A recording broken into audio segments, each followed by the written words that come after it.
인공지능 기반의 의료 분석 업체 JLK 인스펙션이 상장합니다. 태용로직스에 이어서 연속 상장인데 태용로직스에서 엄청난 일이 있었습니다. 아무래도 유통 가능한 물량 구조가 괜찮고 이 구조에서 최근에 상장했던 종목들이 한 번씩은 상장 초기에 엄청난 시세를 주었기 때문에 태용로직스에 대한 기대감이 컸습니다.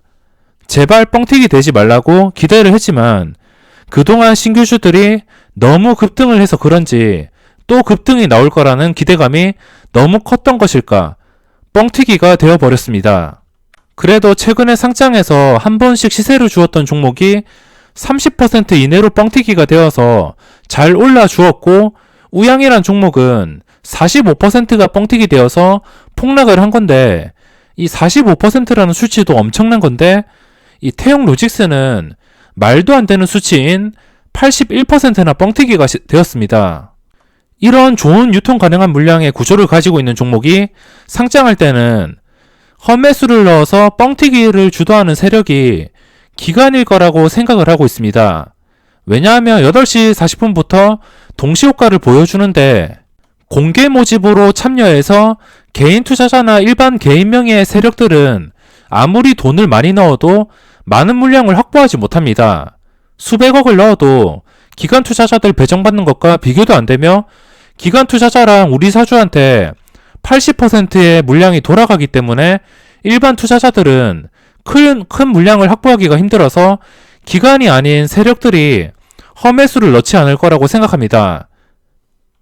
40분부터 태용로직스가 약 70만 주의 물량으로 상한가 험매수가 나온 상태였는데 이 험매수가 장시작 5분 전까지 계속 지속되었습니다.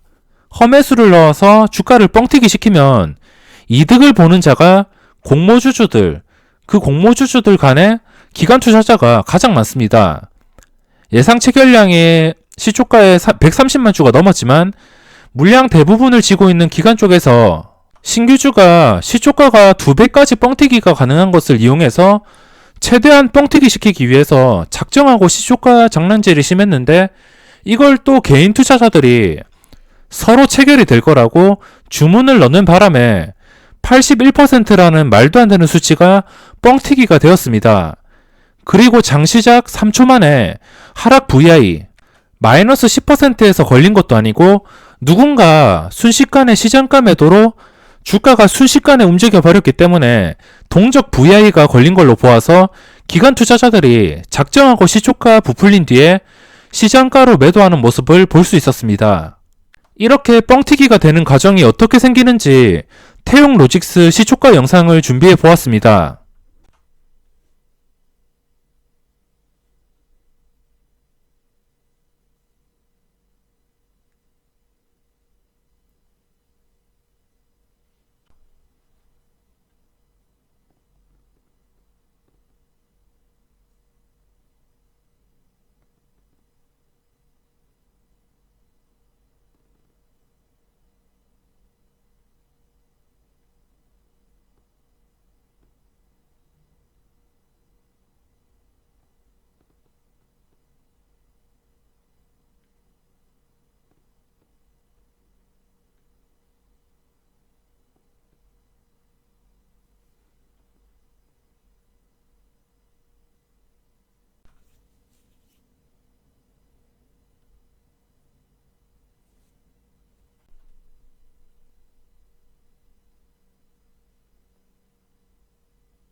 자, 이렇게 뻥튀기가 되는 과정을 담아 보았고, 아침이라서 목이 잠겨서 설명은 잠시 없었는데 영상을 보시면 가관입니다. 당연히 매수를 포기할 수밖에 없었고, 이렇게 뻥튀기가 되면은 결과는 똑같은데 높은 확률로 뻔할 텐데 왜 이런 극악의 확률에 도전해서 다 같이 죽는 길을 택하는지 저는 잘 이해가 되지 않았습니다. 당연히 세력 입장에서 생각을 해보더라도 개인 투자자가 전부 몰려서 시초가를 82%를 만들었다면 쳐다보고 싶지도 않을 겁니다. 그래도 의외인 것은 하루 종일 거래량을 잃지 않고 꾸준히 거래가 되었다는 것 때문에 일단 며칠간은 양봉이 뜨는지 지켜볼 것입니다. 종목이 제자리에 시작해도 그 세력이 들어올까 말까인데 81%는 너무 심했습니다. 이것도 45% 뻥튀기 되어서 시가총액이 낮은데도 세력들이 쳐다보지도 않았습니다. 당연히 우양처럼 이렇게 주가가 쉬지 않고 폭락한다면 매수를 하면 안 되고, 일단 하루 종일 거래량이 그래도 유지가 되었기 때문에 1400만 주가 나왔습니다. 장 초반에 좀 많이 몰리긴 했지만 하루 종일 골고루 거래량이 나왔습니다.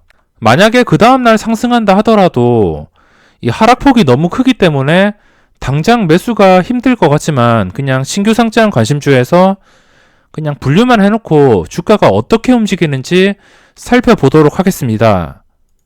그러면 JLK 인스펙션에 대해서 설명을 드리겠습니다.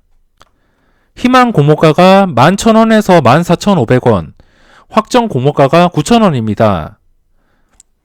충분히 이렇게 싸게 상장할 수 있는데 이런 종목들 보면 기간의 경쟁률 때문에 희망 공모가 상단에 확정이 됩니다. 이 JLK 인스펙션도 14,500원에 확정이 될 수 있었지만 9,000원에 확정이 되었습니다. 기간의 수요 예측이 부진했기 때문에. 차라리 ITM 반도체처럼 기관들이 대놓고 사주는 게 아니라면은 기관이 경쟁률이 없는 게 좋습니다. 이것도 기관의 경쟁률이 엄청났고 그 기관들의 목적은 첫날에 팔고 도망가기 위해서 이렇게 240만 주의 매도가 나왔습니다. 공모 물량 400만 주 중에 일반 청약자가 100만 주였고 나머지 300만 주가 기관 쪽이었습니다. 근데 300만 주 중에 240만 주가 거의 다 나왔습니다. 81% 뻥튀기 시키니까 기관 쪽에서 작정하고선 시장가 매도가 나왔습니다. 기관들은 그냥 돈 며칠 예측 시켜놓고선 81%를 공짜로 먹은 것입니다. 돈을 이틀 동안 예치시킨 다음에 그리고 시초가에 좀 장난질 좀 해서 물량을 조금이라도 사준 다음에 최대한 개미 투자자들을 유인시켜서 뻥튀기 시킨 다음에 장 시작하자마자 시장가로 매도를 하는 것입니다. 개인 투자자들은 시초가가 뻥튀기 되었음에도 떨어지는 칼날에서 신나게 매수를 해줍니다. 이 뻥튀기 패턴이 몇 년 동안 지속되는데도 개인 투자자들은 왜 알면서도 당하는지 도저히 이해가 되지 않습니다. 40%라면 그래도 뭐 아니면 도라는 마음으로 한번 해보자 라고 생각을 하고선 들어가는 건 이해가 돼도 81%는 확률적으로도 낮은 싸움에 들어가서 투기를 할 필요가 없었습니다. 다시 돌아와서 확정 공모가가 희망 공모가보다 낮은 가격에 확정이 되었다는 것은 그나마 괜찮습니다.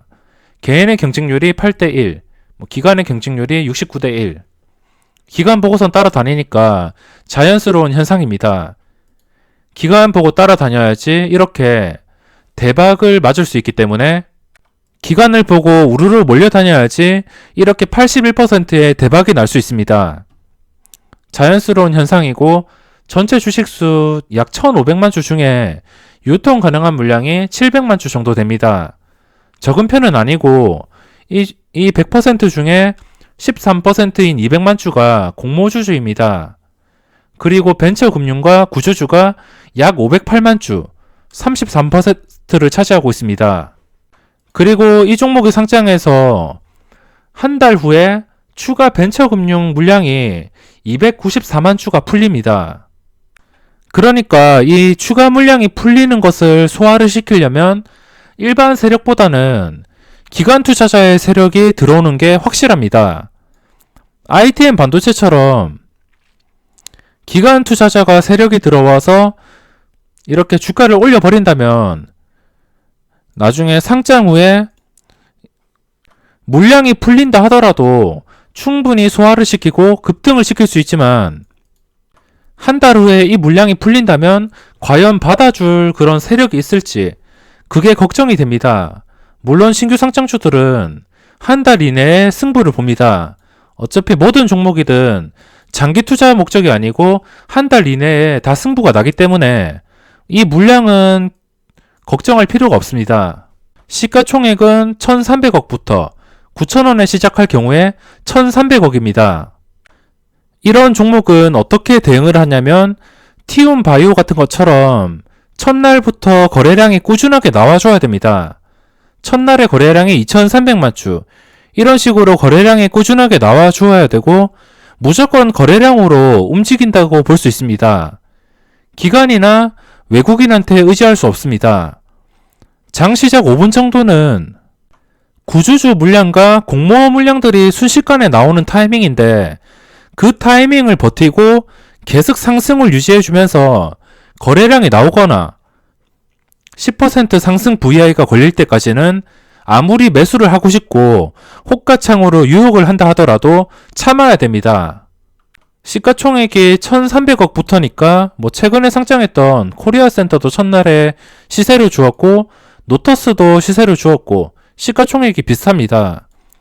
그리고 라파스는 시세를 못 주었고 제테마가 시세를 주었습니다. 시가총액은 크게 중요하지 않을 것 같고 아무래도 이 종목이 제약 바이오 업종이기 때문에 시장에서 충분히 급등할 수 있는 가능성이 있습니다.